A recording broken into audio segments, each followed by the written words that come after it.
Hi everybody, how are we doing? Matt from Hannah Fields, back with a monthly market garden update for the month of May 2025. It's the 30th of May today, so it's been what, sort of 4 or 5 weeks since my previous video. Oh my word, Mother Nature has certainly come alive. The gardens down here are bustling with wildlife, insects, flowers, vegetables, people. We're well and truly into a vibrant part of the year now, and that's evident in the growing space. Lots has happened since my previous video. We've had lots of growth, lots of new plantings, early harvests because of all the weather that we've had down here. It's been really warm this spring, and we've had crops coming early. And yeah, we'll talk about that as we go around the growing space. So what I'm going to do is start with the pond bed and show you how amazing this looks. And amazing is the word for it. In the middle here, we have cauliflowers, which I don't normally grow in the grow for summer. I normally grow them for autumn. They are absolutely flying and booming. They're doing really well. I had covers on them for a couple of weeks when I first planted them, and I planted these as a plan B, if you remember, because I had overwintering cabbages in here that decided to go to flower and didn't overwinter well. So I quickly sowed a tray of cauliflowers, and the growth has been amazing. They're booming, and they should give us a nice crop as we go into early summer. This part of the bed now has got our courgettes in for the summer period, and then 1 or 2 random poppies growing with them. We tend to get poppies all over the land here, so I'm really happy with that. This bed here is full of its first plantings now, so I've got my second crop of beetroot into planting in between our garlic, which is probably about 4 weeks from being ready, so I anticipate that being ready sort of end of June time. And then our second batch of lettuce is growing down here as well. Lettuce is something that we tend to sow every 4 to 6 weeks, so we get that constant crop throughout the year, whether it's overwintered lettuces, whether it's lettuces for winter or lettuces for spring and summer. It's a constant thing on Hannah's.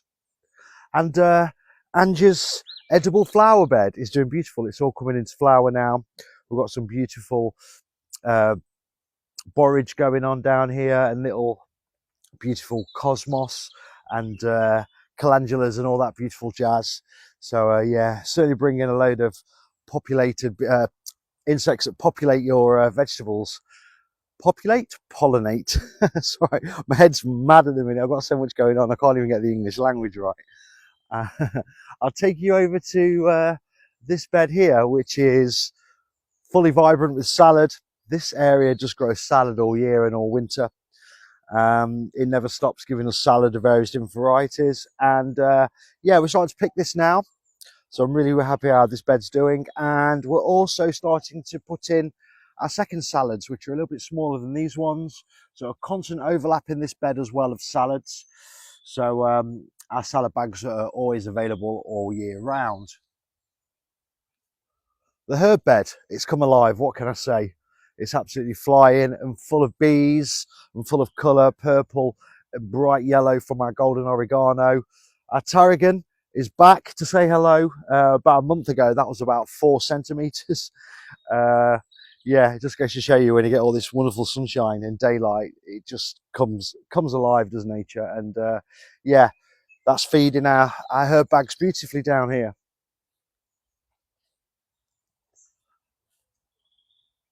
The fruit bay, it's doing marvellous. Lots of currants coming on here now. Probably a few weeks ahead of where I would anticipate it to be, purely because of all the sunshine and the warm weather we've had down here. You know, we had 6 to 7 weeks of just pure sunshine and dry weather, and it was in the sort of like high teens, early 20s over that period. So like I say, everything's acting a bit earlier, if you will. Just starting to get some beautiful raspberries now on the raspberry canes. So yeah, the fruit bed as a whole is doing great. The goji berry over there is flying as well as all the currant bushes. So yeah, if it carries on like this, we're going to be getting fruit a bit earlier as well. And I'll just take you down to our beetroot bed, which is brilliant. I can't really say anything more than brilliant, really, because the beetroot's already sort of 3 or 4 weeks earlier than anticipated. We've already started harvesting our beetroot bed because of the early growth. They're looking fabulous. They're looking marvellous, as you can see down here.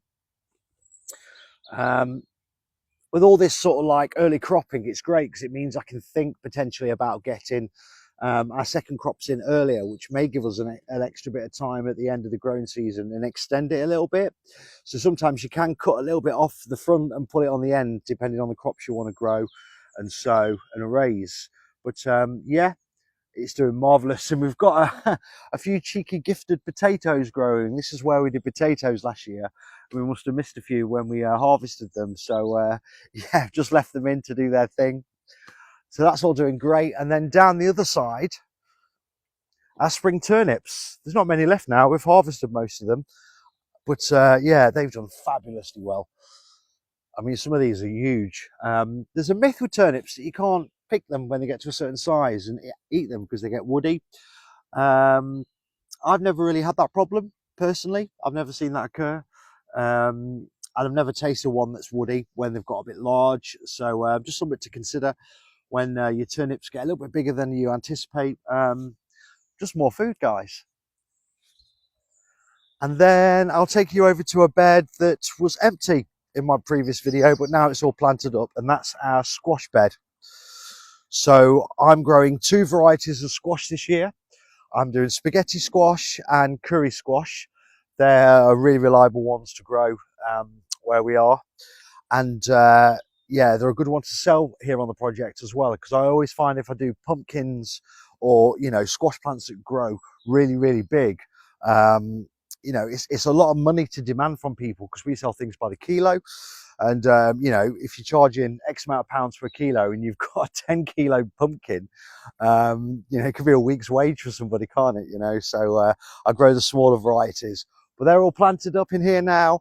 And yeah, in the next few weeks, I anticipate these starting to shoot off like the clappers and start giving us some wonderful fruits as we get into sort of September time. Bed number 2, as we call it. This is nearly all planted up now. It's doing wonderful. What can I say? Rainbow chard in this one first. It's grown like Billy-O with all the warmth we've had. I will keep an eye on it though, because it can get a little bit stressed, chard, if it's too warm. It's been well watered and well looked after, so I'm hoping it will give us many harvests before I plant my second batch in. I reckon by the end of next week, sort of first, second week in June, we can start picking this this first rainbow chard of the year. So that's all doing fabulous. And then under the big hoops around here, I've got 2 varieties of kale in. I've got Calavanero kale and curly kale, and it's starting to go like the clappers, like everything else really. What more can I say? And that'll give us many harvests going into, I would say, potentially spring next year. I find that if I plant it at this time of year, we get a lot of harvest, a little tickle over the winter, and then a final harvest before it flowers in sort of April time next year. So yeah, looking forward to getting kale back on the menu.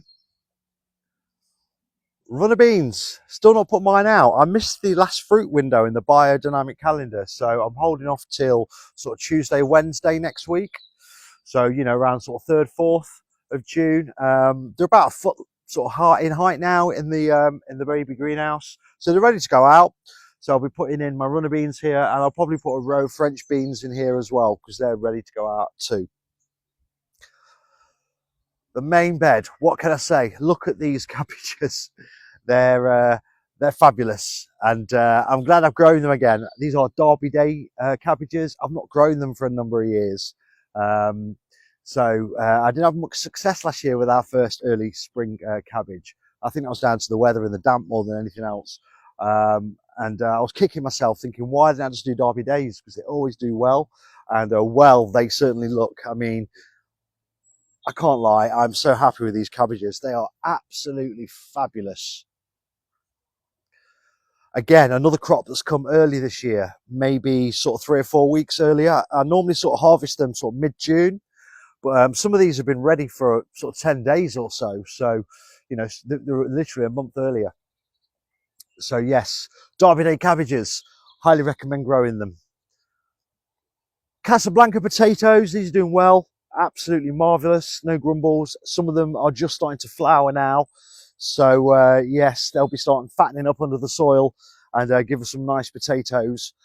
Maybe at the end of June, I would say. But with all this beautiful sunshine and weather we've been having, crops aren't doing what I sort of planned them to do. They're coming early, so we might get them a bit earlier, and then I can get my leeks in the ground a little bit earlier. Down here is our Nantes carrots. These are doing fabulous. Yeah, carrots doing what carrots do, really. I had a plastic sheeting over these for the first couple of weeks to take advantage of all that warm weather we had in sort of April and sort of early May. And I took them off when it got too hot, and yeah, voila, carrots, carrots, and more carrots. Doing absolutely wonderful. Okay, I will take you into the main polytunnels. Look at all these buttercups. I love this time of year. We get a lot of buttercups on Hannah's, and they're great for pollinators. And it makes the place look so pretty and vibrant as well. And yeah, one of the ethoses down here on the land is we don't sort of cut things like this out the lawn. We have so many wildflowers grow, as you'll see as my videos progress throughout the year. We leave them all, and it just looks beautiful, and creating that biodiversity within the land as well. Okay, I'll take you to poly number 2 first. All change. Apart from our grapes doing absolutely amazing, these are trailing great and giving us lots of little vines now.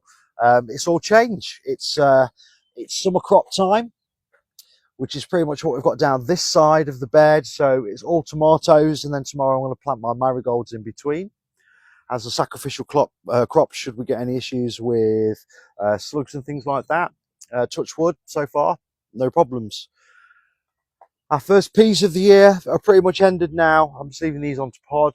And then what I might try and do is grow some more peas in a couple of months, and just see if I can get a cheeky crop going into the autumn, but grow them in the polytunnel. Never done that before. I've seen a few people do that and get a reasonable amount of success. So I'm going to try it myself. Lettuces inside as well as outside, as always. Always like to edge my bets. These are going to start being harvested now. These are fully grown.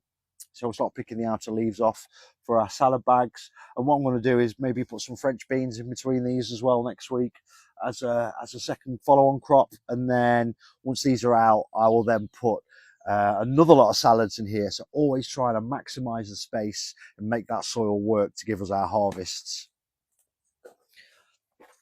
Around the back, cheeky row or two of indoor carrots. Germination has been okay, not amazing. But it's a snatch crop using a space that I don't normally use for anything else. And then just letting this chard go to seed for some seed. So that's all grand. And then a few pepper plants here and there dotted around. So we'll see how these do as we get into sort of September, which is when they normally start cropping. And then our indoor garlic. Some of this is pretty much ready, I reckon. I'm just going to leave it a little bit longer. In fact, let me just have a little wiggle down here, and let's see if I can feel any indentation. Oh yes, I can feel indentations in there. So that garlic's doing wonderful. I'm going to leave it in a few more weeks though, and then we'll start harvesting garlic again, probably a couple of months early. Yeah, I'm really happy with that. Can't grumble. I'm a big garlic fan. Main poly. It's full of summer crops now, and it's doing great. Still waiting on this to finish sort of drying out to give us our seed, our tatsoi seed for sort of September, October time. The garlic round here is pretty much ready. Yeah, it's a little bit bigger, interestingly, than the garlic in the other polytunnel.